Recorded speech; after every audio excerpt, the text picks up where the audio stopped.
Assalamualaikum warahmatullahi wabarakatuh. Kami dari kelompok 7 ingin memberikan edukasi tentang penyebaran infeksi bakteri. Mohon disimak video kami berikut ini ya teman-teman. Tiap detik hidupmu, kamu diserang. Miliaran bakteri, virus, dan jamur berusaha menjadikan kamu rumah untuk mereka. Jadi tubuh kita telah mengembangkan pasukan kecil, tentara netizen, pabrik senjata, dan komunikator untuk melindungi kamu darinya. Sekarat. Untuk video ini, mari kita asumsikan sistem kekebalan tubuh memiliki 12 tugas berbeda, misalnya membasmi musuh, berkomunikasi, dan lain-lain. Ia juga memiliki 21 sel berbeda dan 2 kekuatan protein. Sel-sel ini memiliki hingga 4 tugas yang berbeda. Mari kita tetapkan, inilah interaksinya. Nah, penjelasan gampangnya begini. Pertama-tama kita tambahkan warna ke masing-masing tugas. Lalu kita ilustrasikan selnya. Warna tengah mewakili pekerjaan utama sel, sedangkan yang di sekitarnya mewakili tugas sekunder. Nah, sistem kekebalan tubuh terlihat seperti ini. Dan ini interaksinya. Kompleksitasnya luar biasa, bukan?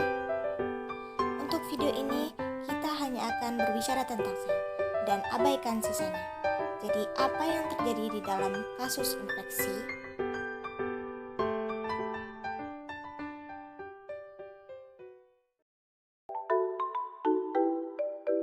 Ini hari yang indah, namun paku berkarat muncul dan melukaimu. Batas pertama dari sistem kekebalan tubuhmu diterobos, yakni kulitmu.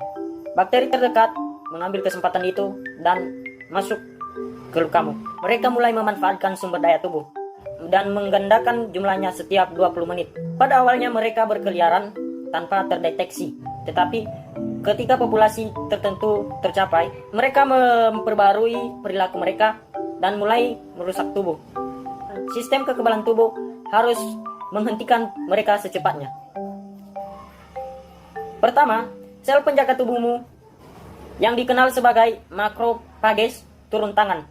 Mereka adalah sel berukuran besar yang menjaga setiap wilayah perbatasan tubuh. Biasanya mereka sendiri dapat menangkal serangan, karena mereka masing-masing dapat melahap hingga 100 penyusup. Mereka menelan seluruh penyusup dan menjebaknya di dalam membran. Kemudian musuh dihancurkan oleh enzim dan mati. Di atas itu, mereka menyebabkan peradangan dengan memerintahkan pembuluh darah untuk melepaskan air di medan perang. Serangan pasukan dengan melepaskan protein kurir yang menginformasikan lokasi dan urgensi. Neutrofil meninggalkan rute patroli mereka di dalam darah dan pindah ke medan perang. Neutrofil bertarung dengan sangat hebat sehingga mereka membunuh sel-sel sehat dalam prosesnya. Selain itu, mereka menghasilkan pembatas yang memerangkap dan membunuh bakteri. Mereka memang sangat mematikan sehingga mereka berevolusi untuk bunuh diri setelah 5 hari. Untuk mencegah mereka menyebabkan terlalu banyak kerusakan. Jika tidak cukup untuk menghentikan invasi otak dari sistem kekebalan tubuh akan bekerja. Sel dendritik menjadi aktif, bereaksi terhadap sinyal para prajurit dan mulai mengumpulkan sampel dari musuh. Jika merobeknya menjadi potongan-potongan dan menempelkan potongan kecil pada lapisan luarnya, barulah sel dendritik membuat keputusan penting. Haruskah mereka menyerukan pasukan antivirus yang membasmi sel-sel tubuh yang terinfeksi atau sepasukan pembunuh bakteri? Kekuatan antibakteri diperlukan. Mereka kemudian pergi ke kelenjar getah bening terdekat dalam waktu sekitar 1 hari.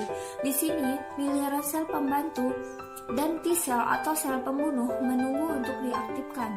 Ketika T-sel terbentuk, mereka melalui proses pelatihan yang sangat sulit dan rumit, dan hanya seperempatnya yang bertahan. Sel-sel yang dengan pengaturan khusus. Sel-sel yang berhasil dilengkapi dengan pengaturan khusus, dan sel dendritik kemudian pergi mencari T-sel penolong dengan pengaturan yang tepat.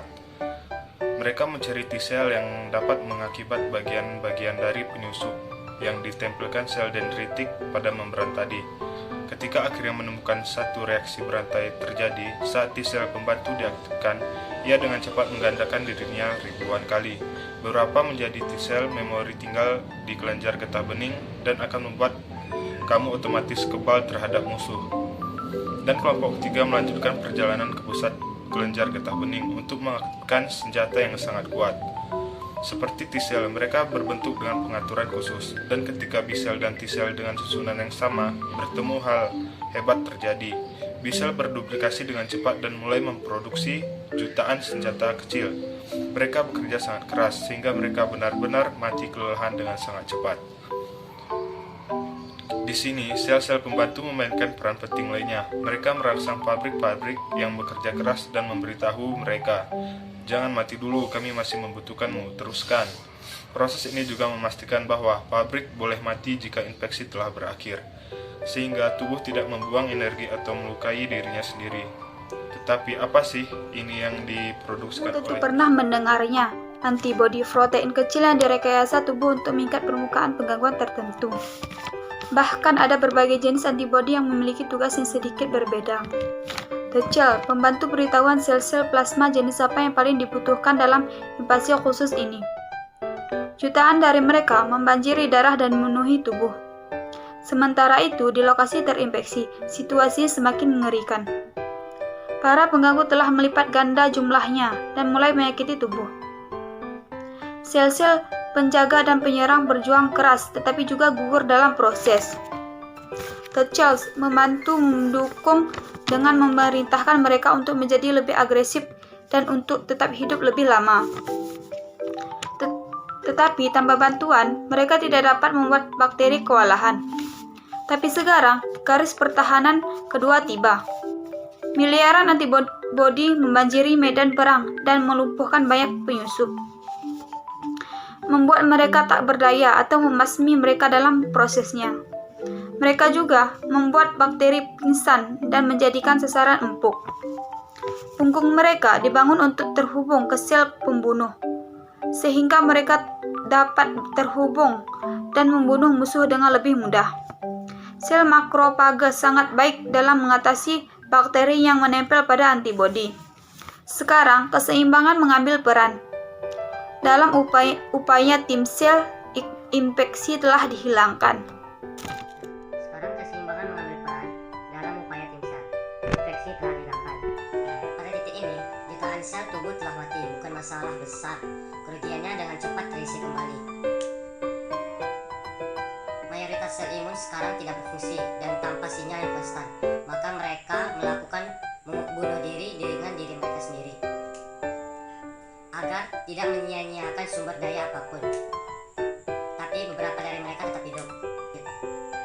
Seperti sel memori, jika musuh ini ditemui lagi di masa depan, mereka akan siap untuk menyerang dan mungkin membasminya sebelum kamu menyadarinya. Ini adalah penjelasan yang sangat disederhanakan dari bagian-bagian tugas sistem imun tubuh. Bisakah kamu bayangkan betapa rumitnya sistem ini? Bahkan pada tingkat ini saja, kita mengabaikan begitu banyak orang yang bermain di bidang ini dan ilmu kimia. Hidup ini memang sangat rumit. Tetapi jika kita meluangkan waktu untuk memahaminya, kita akan menghadapi keajaiban yang tak akan berkesudahan dan keindahan yang luar biasa. Terima kasih dan semoga menginspirasi.